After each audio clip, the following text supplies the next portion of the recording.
Hi everyone. Hi Amr, how are you? Hello, John. I'm good. How are You you? seem distracted with Dobby With today. Dobby. Dobby is our guest today for the podcast. our special guest, but we also have Amr, the CEO and co-founder of Hashtag. So you started this 10 years ago. That's Yes, a sir. long time. Yes, sir. How was it? It's been going good. I'm grateful for the opportunity to be doing something at least that I enjoy doing. And it's been a long journey, ups and downs, but overall I'm happy. I met amazing people. We accomplished some successes we're proud of. So yeah. How was the start? Like let's go back. Okay. How did you start Hashtag? So your yeah, career? when was Hashtag born? So Hashtag was born in 2011, end of 2011. Before that, the last job was in the traditional agencies. Okay. So I started my career in Young and Rubicam.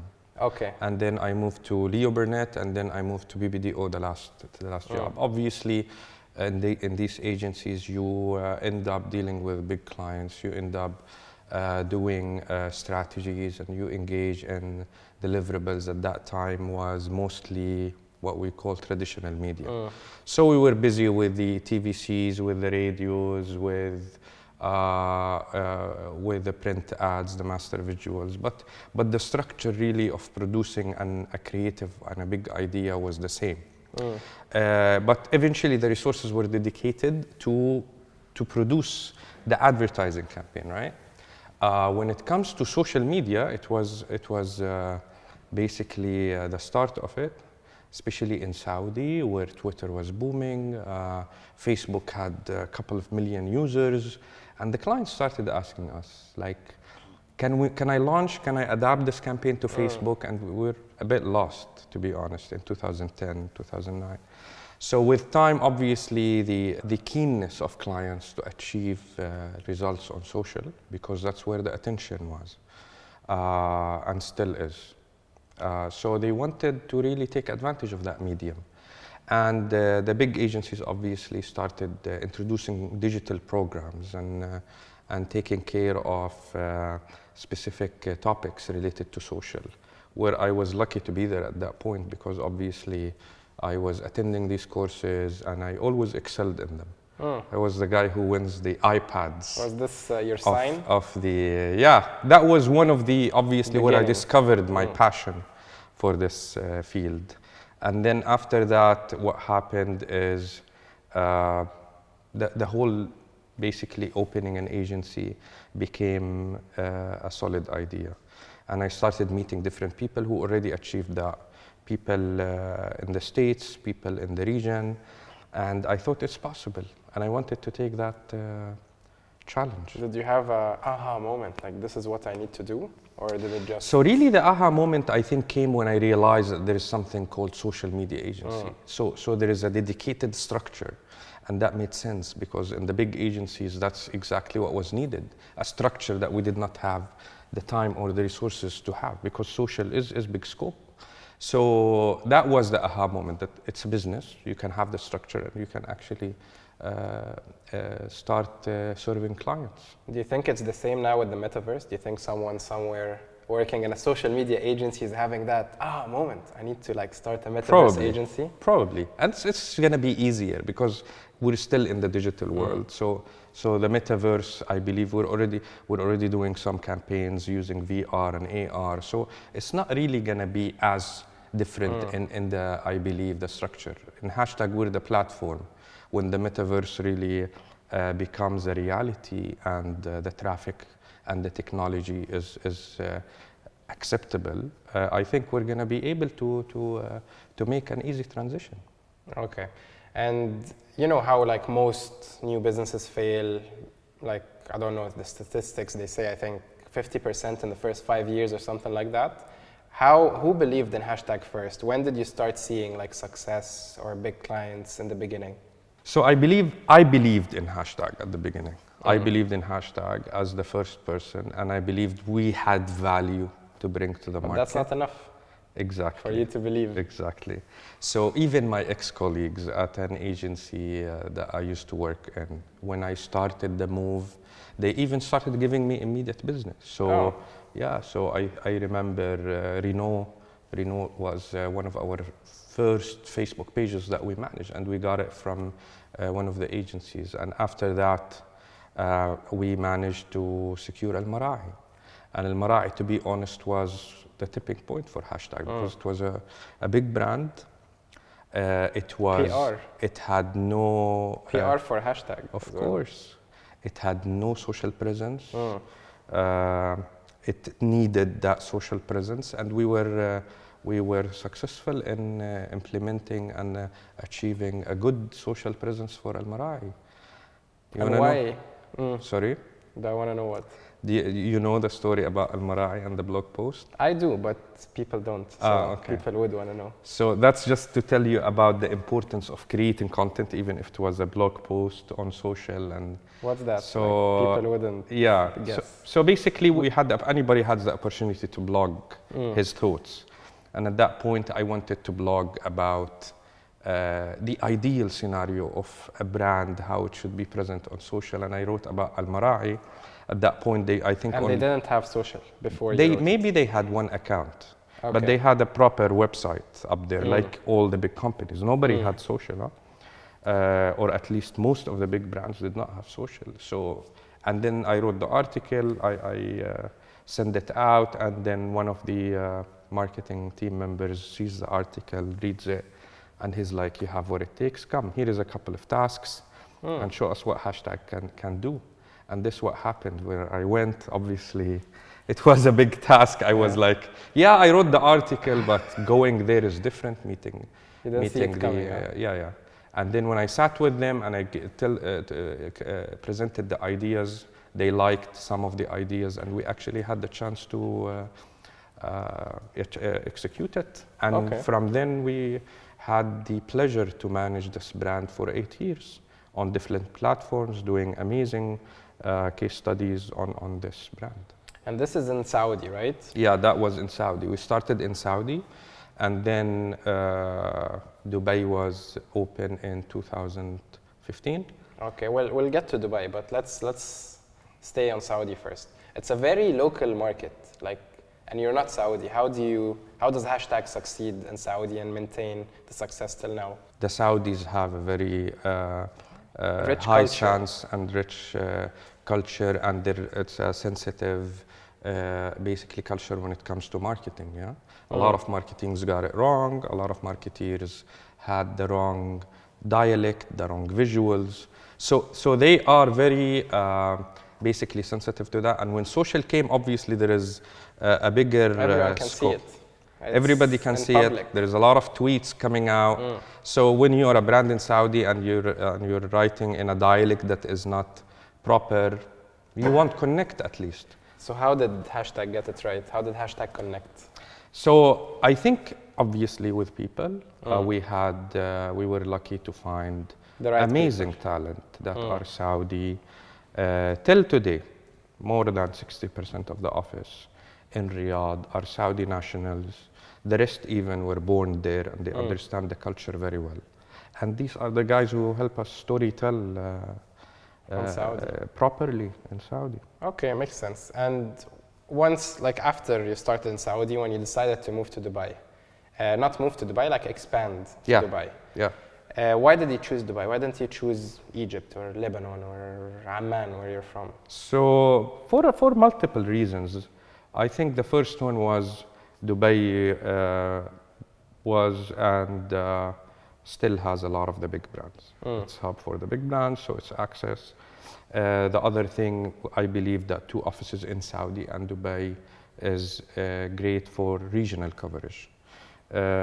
Lastly, access to talent. So there is a lot of talent in Dubai, and it proves true today. Okay. And what's the reason? What's the secret behind this growth? Why did hashtag open a new department in Egypt recently? Yeah, so I think this social media market is growing. I just saw the infographic. I don't know if I shared it with you. TikTok? The TikTok is part of it, but the whole social media platforms are growing year on year in UAE and Saudi and the region overall, and just reaching to numbers that are amazing. So there is a big market for the brands to basically be active on these platforms that has attention and has a big share of time of people, and they want to deliver the message there. So there is demand. We would like to tap into more talent, like the little office in Cairo. And we believe that's the direction for the next 5 to 10 years. Okay. طيب, you also, part of the expansion, you also started Starfish. Tell us a bit about Starfish. What's Starfish? So Starfish, so obviously part of our offering, going back to the previous question, focus is important, right? We did not change the focus. We even kept the name social media agency because we did not want to move into any other services and dilute the real offering. And we still believe scope of social requires a lot of focus. So part of the main services, which is a very simple set of services, was influencers marketing. But you know, the social media managers like you used to come and say, I do not have time to manage the influencers campaign, right?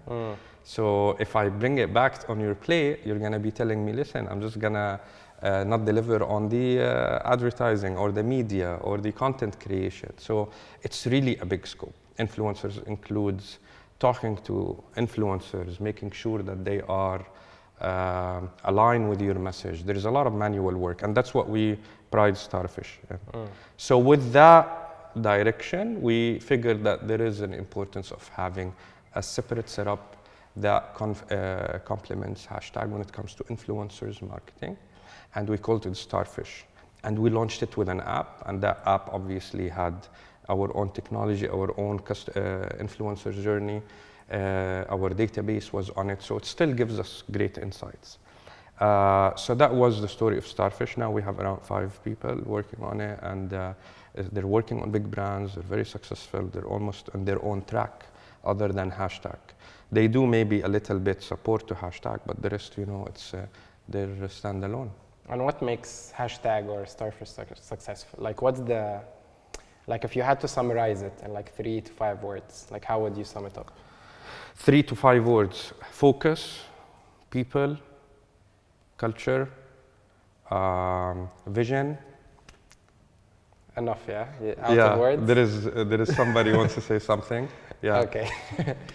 طيب. Enough about hashtag. Yeah. Now a bit about you. How did you evolve as a manager, a leader, since you started? I'm sure. What do you think? And I've only been here 2.5 years. Okay. First year I didn't really deal with you. I had another manager. Yes. So how you evolved? I think you're less hands-on. You delegate more, not delegate more. You give more responsibility. My memory doesn't go back 1.5 years. Okay. You know? So I think the biggest thing that I developed was empathy. I think that was it. You read about it, you think it's just fluff talk, but to be honest, I think that's the most important growth that happened. Okay, so what do you think of our TikTok page, especially the TikToks that you're in? I love TikTok, man. Yeah, but that's not what you said. Like, yes, 2020. I wasn't there. I wasn't understanding what you're doing, and then you convinced us to be present on TikTok, and I love the platform. I think it brought a lot of new features and technologies to the social media. A new business to hashtag. A new business to hashtag. Although not all clients like having a TikTok yet, right? Because it's just the content is different. It's different. It's a the change. content is different, and some clients need some time to hop on. But whoever joined TikTok already is definitely benefiting from the amazing organic reach if you're doing the right content strategy, and the right strategy. Okay, and when you look for new people to hire, what do you look for as a CEO? So the first thing I look at is the energy. We know when somebody walks in the room, you can feel their energy. The second thing is the integrity and the skill, obviously. So we're very focus. Even with more time, we're looking for specific skills in content creation, whether it's in writing or videography, photography, design, ideas. And the more the person is really aware of content creation and they are comfortable on social, the more willing they are to be in my TikToks, the more exactly. they are, Everybody's on hired. your TikToks. Yeah. I think only Rayyan is refusing. No, he did. He had a Okay, few. خلاص. Then you conquered all. Yeah, it's not a choice at this Yeah. point. Okay, and what piece of advice would you give someone who's fresh out of uni and wants to work in an agency or social media? Apply to hashtag. Aside from that. Okay. That's an obvious. Like that's a given. So who wants to work in a social agency? Social media or an agency? Yeah, so if they want to work in an agency, preferably, obviously, is they find something that is related to the future, right?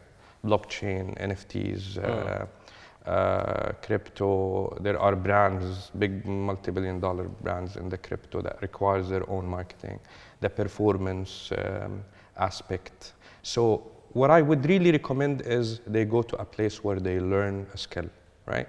Because it's not the mostly in our field, it adds a lot of value when you have a specific skill, any content creation skill, writing, photography, like I mentioned, videography, and they need to be keeping up.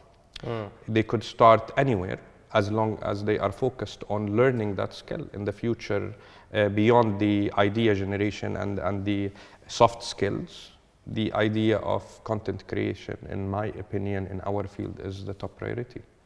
Okay, and if someone wants to start their own agency, what advice would you give I them?